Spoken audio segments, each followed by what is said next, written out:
Hello all, welcome to సివియా family. అందరు ఎలా ఉన్నారు? బాగున్నారా? సో ఈ రోజైతే మన మైసూర్ ట్రిప్లో డే 4. సో ఇదే అనమాట లాస్ట్ వీడియో. మనకి మైసూర్ ట్రిప్లో కొంచెం 6 minutes వీడియో వచ్చింది. బికాజ్ అది ఎంత తక్కువ చేయాలని అవ్వట్లేదు. బికాజ్ మీ అందరికీ క్లారిటీగా క్లియర్గా చూపించాలని చెప్పేసి నేను పెద్ద వీడియో తీశాను. నియర్లో ఒక 15 minutes ఏమో వీడియో. అందులో అక్కడిక్కడ కొన్ని మేము మాట్లాడేవి అవి ఉంటే అన్నీ కట్ చేసి పడేసి ఫైనల్గా మీకు ఇది ట్రిప్నైతే దీంతో మాత్రం ఎండ్ చేస్తున్నాను. సో ఇందులో అయితే మేము మ్యారేజ్కి వెళ్ళాము. బట్ ఏంటి అంటే అక్కడ వీడియో తీయడానికి మాకు కుదరలేదు. ఫ్రెండ్స్ అండ్ ఫ్యామిలీస్తో మాట్లాడుకోవడానికే సరిపోయింది. సో వాళ్ళ ఫోటో అయితే ఒక చిన్న గ్లిమ్స్ లాస్ట్లో యాడ్ చేస్తాను. ఆల్రెడీ మీకు తమ్మునేల్లో కనిపించుంటుంది. 15 to 20 members వెళ్ళాము. సో ఆ ఫోటోలు అందరం ఫోటో దిగాము. పిల్లలు ఉండడం వల్ల సరిగ్గా అక్కడ వీడియోస్ తీయలేకపోయాను. సో అందుకని లాస్ట్లో ఒక ఫోటో అయితే మేమందరం దిగిన యాడ్ చేస్తాను. నెక్స్ట్ మేము ఎక్కడ వచ్చామనుకుంటున్నారా? కార్ మ్యూజియం అని చెప్పి మనకి ఇక్కడ ఉందన్నమాట మైసూర్లో. ఎగ్జాక్ట్గా ప్లేస్ నాకు ఐడియా రావట్లేదు. మీ గూగుల్లో కొడితే ఎక్కడైనా దొరుకుతుంది కార్ మ్యూజియం ఇన్ మైసూర్ అనేసి. సో అది మాకు కూడా కొంచెం నియర్లీ అంటే రిటర్న్ వచ్చేటప్పుడు ఇది ఉందన్నమాట. సో అందుకని రిటర్న్ వచ్చేటప్పుడు కార్ మ్యూజియం ఏంటి అని చూసాము. బట్ కార్ మ్యూజియమే కాకుండా ఇందులో చాలా ఐటమ్స్ ఉన్నాయి. ఒట్టి కార్సే కాకుండా బైక్స్ ఉన్నాయి. ప్రీవియస్గా మన వాళ్ళు అంటే యాన్సియంట్గా యూజ్ చేసినది డిషెస్ ఉంటాయి కదా, అంటే బౌల్స్ అలాంటివి యుటెన్సిల్స్ కూడా ఉన్నాయి. నెక్స్ట్ అలానే సైకిల్స్ నుంచి గన్ను నుంచి కత్తి నుంచి ప్రతి ఒక్కటి ఉన్నాయి. సో ఇందులో కొన్ని సర్ప్రైజ్ మాటలు అంటే మా ఆయన కొన్ని మాటలు నన్ను డైరెక్ట్గా అన్నాడు అనమాట. సో అంతే కూడా నేను మీకు డైరెక్ట్గా చెప్తాను ఏమన్నాడు అనేసి ఒక ప్లేస్లో. అదైతే నేను అస్సలు లైఫ్లోనే మర్చిపోను. బికాస్ తన ఫ్రెండ్స్ ముందు అన్నాడు కాబట్టి నాకు చాలా కోపం వచ్చేసింది అనమాట. అందుకే ఈ వీడియోలో అది ఒక మీకు సర్ప్రైజ్ అని చెప్పను. నా గురించి తెలిస్తే చాలామందికి తెలిసిందే అనమాట. సో అందుకని అదేం నాకు కొత్త కాదు. బట్ ఏంటి అంటే జస్ట్ తన ఫ్రెండ్స్ అందరి ముందు అనేసరికి ఇంకా ఎక్కువ ఒకలాగా ఫీల్ అయిపోయాను. దట్స్ ఓకే, అప్పుడప్పుడు ఇలాంటివన్నీ జరుగుతూ ఉంటాయి.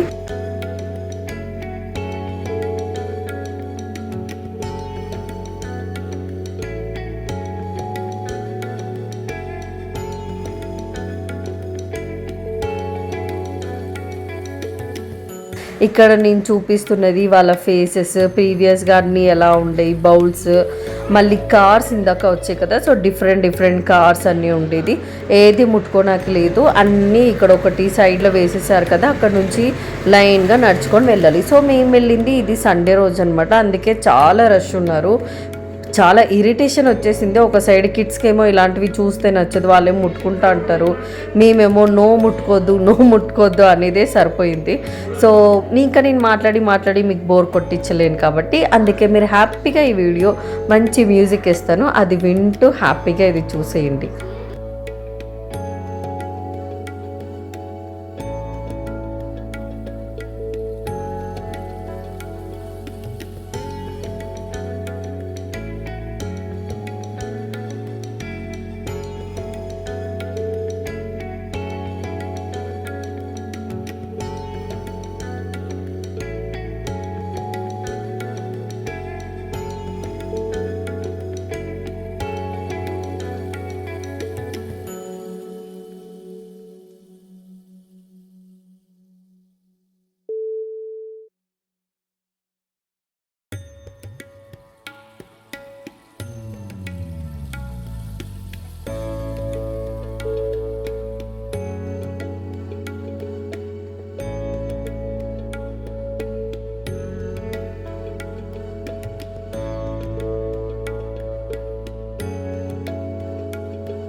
ఇలా వీడియో చూస్తుంటే ఎంతో బాగుంది కదా, ఇలా వీడియో కంటే కూడా డైరెక్ట్గా ఇంకా బాగుంది అని చెప్పాలి.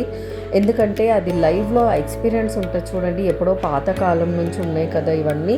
సో అలాంటివన్నీ లైవ్గా మన పిల్లలకి చెప్పుకుంటూ చూపించుకుంటుంటే చాలా బాగుంది. మేము అన్ఎక్స్పెక్టెడ్గా మైసూర్కి వెళ్ళాం కాబట్టి ఇలాంటివన్నీ తిరగగలిగాము.